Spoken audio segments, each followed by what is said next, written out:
I feel it's important that we're out here, not sitting at home on our butts, quiet about what's going on.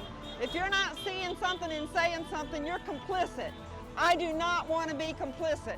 What's going on here is illegal, it's warrantless, and people are getting picked up without proper identification, without warrants, and that is wrong. Doesn't matter who you are, that is wrong. We need to support our immigrants. We love our immigrants here in Charlotte.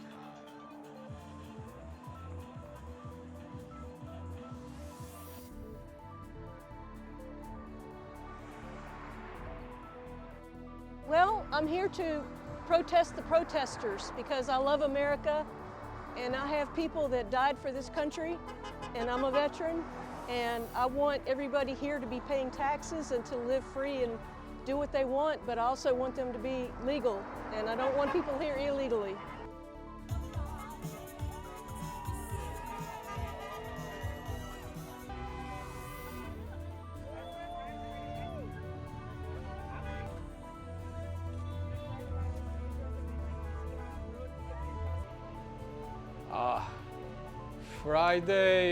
Friday, East Charlotte became a ghost town, and this is the most diverse side of town. So I started driving around and I wrote a post. Nobody's coming, so please, Americans, support us. And a lot of Americans came on Friday. But then on Saturday, I was walking through the avenue and I started seeing how these unmarked cars, we start driving next to pedestrians, and then from nowhere, people jump from those cars with their face covered and threw the people to the floor, handcuffs, and put them inside the cars.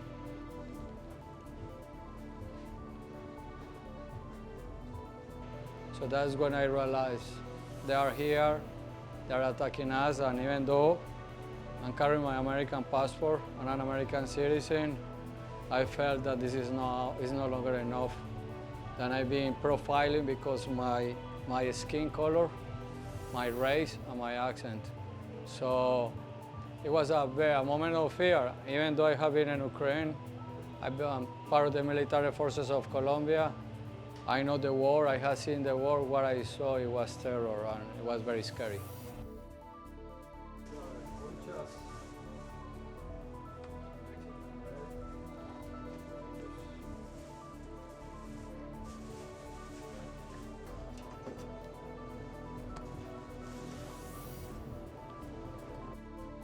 Well, just as soon as I saw the amount of aggressivity and inhumanity, I called the bakery, said, shut the doors, lock the doors, shut the lights, lock the doors, stay calm.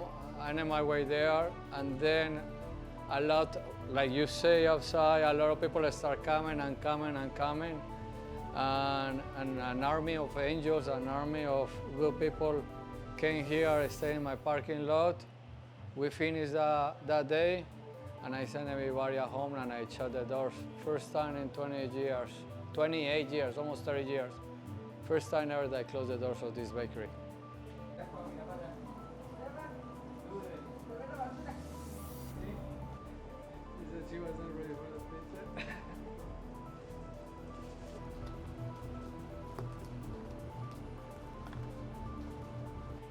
And the main reason why I close the doors is children are losing their fathers and children are losing their mothers. And in fear of maybe some of those parents, they were on their way here to the bakery to get a birthday cake. Saturdays is the biggest day for any birthdays. And so many children, they didn't get that birthday cake, they didn't get their father, they didn't get to see their father back that day at home. So I thought about those children, I thought about my children, I thought about what about if my son is walking, he's a teenager, 16 years old, and this guy just threw them to the floor, how I will react. What will happen to my son? What about if that happened to my wife? And then what about my customers? What about my employees, their families? So it's a huge fear. And say it's not worth it. I'd rather lose money, even lose my business, but I'm not gonna lose my peace of mind that I'm doing the right thing for humanity.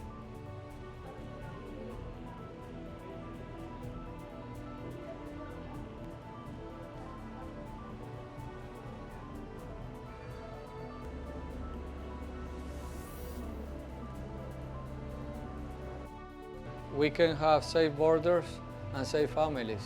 Families belong together. Nobody wants criminals. I don't want criminals, and I want a safe border.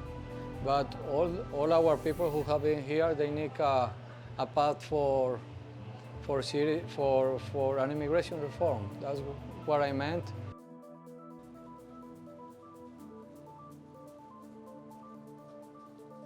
If there is hate in your heart, start looking inside. You see, you believe in Jesus. Jesus was the first immigrant ever, you know? So there is a way to do it and work on this. But this inhumanity, this cruelty, and this pain has to stop. We don't need this darkness in this nation. It's too cold, it's too dark. And this country is beautiful or light, you know? There's an opportunity, and it was a nation founded by immigrants. That's what I really want to say to everybody.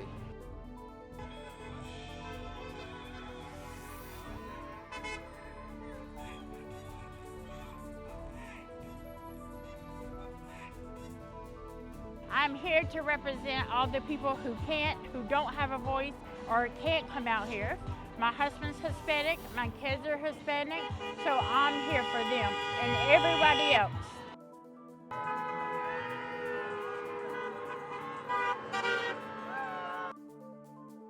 It's important for me to be here today because someone has to have a voice for the people that can't, and as a social worker I have an ethic duty, but as outside of that I have a duty as a human being to protect my neighbors.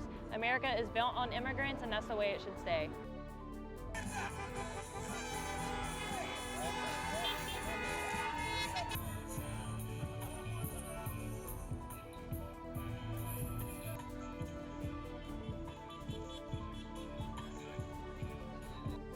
To speak out against Nazism and fascism. This is America. We believe in due process. We believe in the rights of people. We're not headed in a good direction.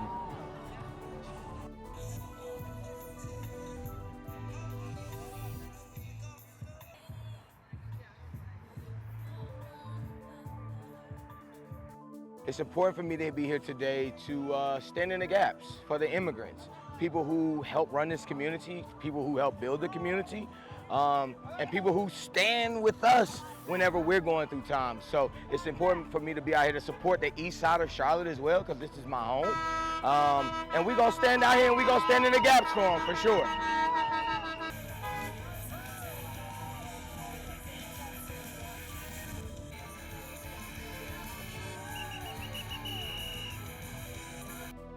Here in Charlotte, when we've received information that CBP or Border Patrol was here, it's had a definite impact in our community. Many immigrants, even those who are lawful permanent residents or even those that have work permits, have fear, legitimate fear. And they want to stay home because they don't want to be accosted. There's serious questions as to the methodology being used by Border Patrol in terms of how they're identifying people who they want to apprehend. There are serious questions as to whether or not this is done is based on appearances, engaging in profiling, or if this is based on specific information that immigration already has. In my personal experience and in my practice, I have seen immigration in the last few months go after people who have prior orders of removals. And so that's what's happening. People are afraid. Businesses are shut. People are staying home or staying put until things change.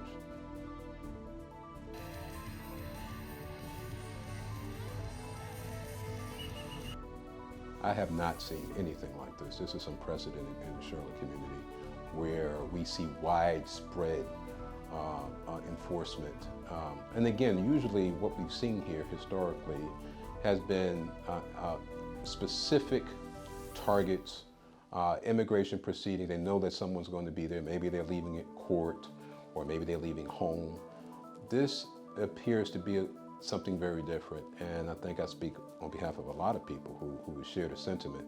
This has put more fear in the immigrant community than anything I've seen in the last 15 years.